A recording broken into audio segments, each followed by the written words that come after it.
मित्रांनो, एक अतिशय महत्त्वाचा अपडेट तुमच्या सोबत शेअर करायचं होतं। फायनली नीटचा रिझल्ट जो आहे तर तो लागलेला आहे आणि एक लक्षात घ्या, व्हिडिओच्या डिस्क्रिप्शन बॉक्समध्ये लिंक आहे, पण काही प्रॉब्लेम्स की जे तुमच्या सोबत येऊ शकतात त्यामुळे व्हिडिओला थोडं न स्किप करता बघा। सुरुवातीला तर वेबसाईटवर खूप लोड आहे, तर त्यामुळे ज्यावेळेस तुम्ही लॉग इन करायला जाल तर त्यावेळेस एखाद्या वेळेस लॉग इन होणार नाही। तुमचा फोटो त्या ठिकाणी आलेला आहे का नक्की बघा, साइन आलेली का स्कोर कार्डवर नक्की बघा। पण परत एक शेअर करण्यासारखा महत्त्वाचा विषय, यावर्षी ऑल इंडिया रँक मध्ये खूप डिफरन्स पडलेला दिसतो।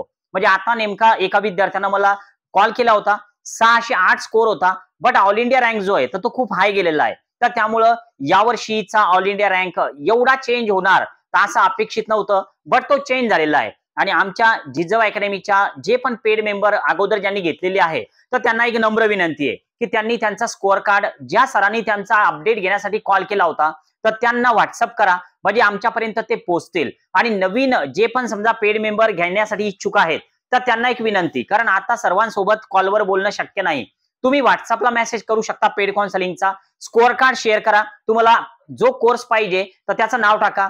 जर ते शक्य असेल तरच तुम्हाला क्यूआर सेंड करण्यात येईल, अन्यथा क्यूआर सेंड होणार नाही। कारण आम्ही जे मेंबर घेतो ते खूप लिमिटेड असतात आणि ज्यांचं काम आमच्याच्यानं होऊ शकतं असेच मेंबर्स आम्ही घेतो, अन्यथा त्यांना रिफंड करतो। आज सुद्धा काही रिफंड केले ड्यू टू त्यांची जी अपेक्षा होती तर ती जास्त होती आणि ती कंप्लीट होण्यासारखी नव्हती। तर त्यामुळे जे पण विद्यार्थी घ्यायचे ते लिमिटेड घ्यायचे, जे आपल्याच्यानं होतं तेवढंच करायचं। ओके, आज आपण या ठिकाणी थांबूया। डिस्क्रिप्शन बॉक्समध्ये जी लिंक आहे तर ती नक्की चेक करा।